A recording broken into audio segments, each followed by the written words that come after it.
Théo Zouka, bonjour. Bonjour, monsieur Guillaume Pételo. Je signale à tous ceux qui nous suivent que vous êtes analyste politique et puis surtout expert en matière parlementaire. Nous avons appris, et c'est vrai, cette histoire d'arrivée de vaches ici à Kimayala, dans le secteur de Ngoufou. Quelles sont vos impressions déjà après avoir entendu cela? Merci beaucoup. Bon, j'ai suivi comme tout le monde et j'ai essayé de m'informer sur la question.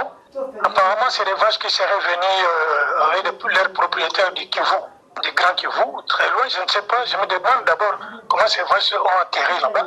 Est-ce qu'ils sont venus à pied avec leurs propriétaires, en véhicule ou par avion? Ce sont des questions que je me suis posées. Mais j'apprends dans l'entretemps que les propriétaires auraient acheté dans Ngoufou 100 hectares de terre.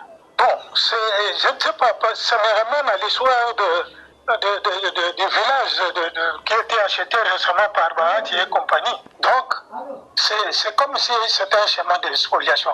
Je connais très bien Ngoufou, je connais très bien Geba. 100 hectares, ça ne fait pas un village. Ça fait des terres peut-être pour... enfin, dans tous les cas, les terres appartiennent au clan. Donc, je crois que quand on donne ça, on offre 100 hectares, on a vendu même jusqu'au cimetière et aux bornes. Donc, c'est inquiétant pour moi. Que je ne sais pas, est-ce que ces projets, l'administrateur du territoire, M. Nson, ça a été informé dès le départ? Est-ce qu'il était associé? Le chef de secteur lui-même? Donc, je doute.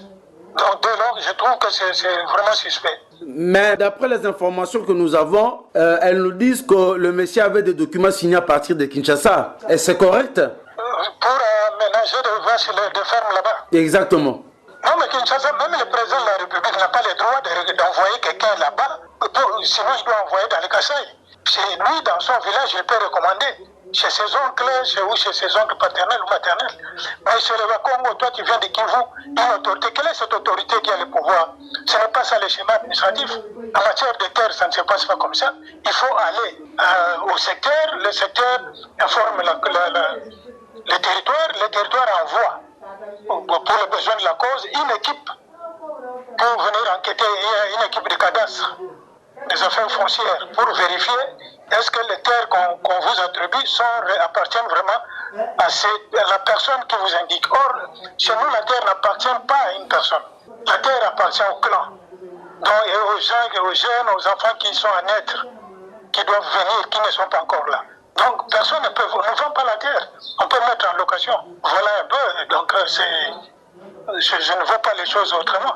Même le président de la République n'a pas le droit de recommander des gens pour venir prendre des terres là-bas. Parce que ce ne sont pas ses terres, ce ne sont pas les terres de ses oncles. Et que ce soit le ministre de l'Intérieur, que ce soit... Je ne vois pas qu'on doit savoir, on doit chercher à savoir qui est cette autorité et qu'on lui parle publiquement, qu'on l'expose. Parce que ça, on dirait que c'est pour... tester un peu la résistance de Bakongo. Parce que ça me rappelle le coup de Bahati. Je vois d'ailleurs Bahati derrière ça. Surtout que la plupart des gens disent que c'est lui qui a soutenu l'actuel gouverneur Guy Bandou. Parce que ce genre de démarche ne se passait pas sous Atoumatoubouana. Est-ce qu'on peut dire que Bahati serait derrière ça? Bon, ce sont nous sommes en droit de soupçonner parce que ce n'est pas... On l'a déjà vu à l'œuvre par rapport à ces genres de coups. Mais on n'a pas de preuves, on va essayer de creuser. Mais on doit toujours soupçonner, on est en droit de soupçonner. Parce que lui, il a essayé déjà d'acheter un village là-bas avec des cimetières. Alors qu'il ne peut pas faire ça dans les Kivu. Comment le gouvernement provincial n'en est pas au courant? Est-ce que le gouvernement provincial en savait quelque chose? Non, ils doivent en savoir quelque chose. La question qu'il faut savoir, qu'il faut poser seulement, c'est de savoir pourquoi est-ce que le gouvernement provincial ne parle pas. Pourquoi il ne pipe mot? Parce qu'ils gèrent l'État, l'administration provinciale, et ils sont au courant. Il y a la NER, il y a tout ça, ils sont au courant, le gouverneur est au courant. Puisque le commissaire, qu'est-ce que j'allais dire, l'administrateur du territoire est au courant. Il doit avoir fait rapport. Donc ils sont au courant. Pourquoi est-ce qu'ils n'agissent pas? Parce qu'ils doivent communiquer. Même si ce n'est pas ça la version, mais ils doivent dire à la population, voilà ce qu'il en est réellement.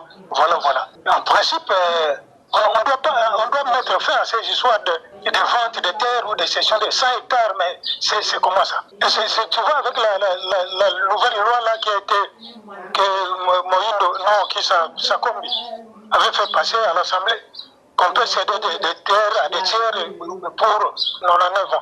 Ça, c'est des lois vraiment dangereuses. Et ils ont commencé à mettre ça en œuvre, ils expérimentent ça dans les Congos centrales. Donc, Kinshasa n'a pas le droit de recommander ou d'autoriser. Non, ce n'est pas ça. Dans la matière de terre, ça ne se passe pas comme ça. Parce qu'il n'y a aucune loi qui a mis fin au droit coutumier. C'est ce que je reproche à beaucoup de magistrats de Madimba. Hein? Beaucoup de magistrats et de présidents du tribunal de Madimba. Beaucoup de choses qui prennent des décisions à marge de la coutume, du droit coutumier. Ben, qu'on se le dise, la plupart de ces magistrats ou de ces juges ne sont pas du Congo central. Je dis la plupart. Surtout chez nous à Madimba ici, oui, qu'on se le dise. Et c'est dangereux, ils ne font pas d'efforts pour... ils sont plus tournés vers l'argent. Parce que récemment, il y a une décision qui a été prise au village de Kitangala, notre village, parce que notre oncle Makamo a laissé des enfants. Il avait une ferme là-bas où il n'y a plus rien, évidemment. Maintenant, avec l'argent, les juges doivent décider que cette partie de terre appartiendra toujours au fils de Makamo jusqu'à la mort du dernier né. Mais leur papa, ces enfants-là ont une maman, ils ont un clan. C'est là où ils doivent aller réclamer des terres, pas chez les côtés paternels. Chez nous, ça n'existe pas. Tu vois, maintenant, c'est ces magistrats-là, ces juges-là. Parce que la personne que l'oncle était accusé, c'est un fils Makamo du 4e et qui s'est fait passer pour le représentant de Makamo, de fait Makamo. Ce garçon a eu à blesser 4 personnes, donc 4 fois à coups de machette.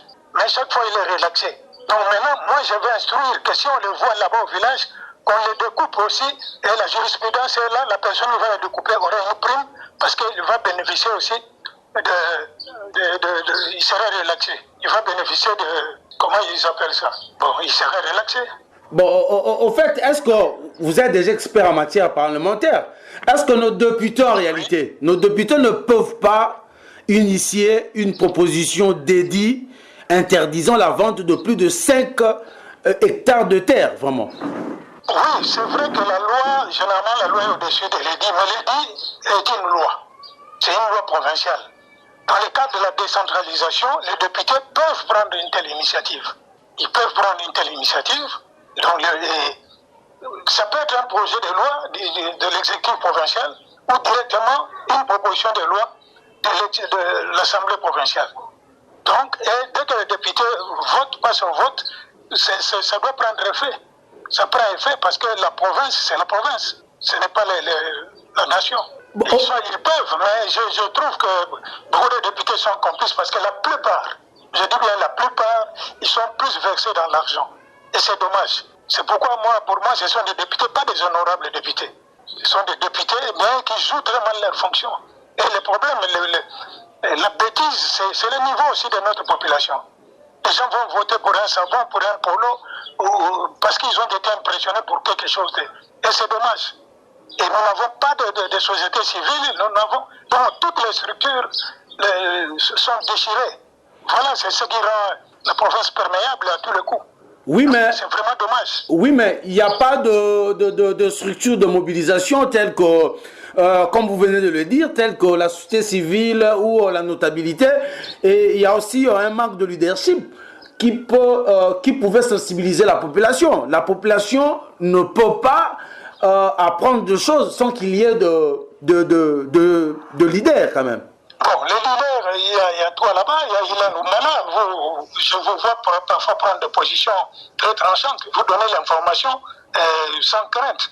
Mais il faut qu'il y ait des structures qui font les relais pour recréer le leadership de groupe. Parce qu'il ne faut pas attendre seulement un leader, non, Matoussi va venir, au moment qu'il va venir, ça ne marchera pas. Parce qu'ils n'ont pas que ça à faire. Il ne faut pas trop compter sur les individus, mais il faut vraiment un leadership de groupe. Là, les choses peuvent marcher. Et aujourd'hui, qu'est-ce qu'il faut faire pour restructurer la société civile ou la notabilité?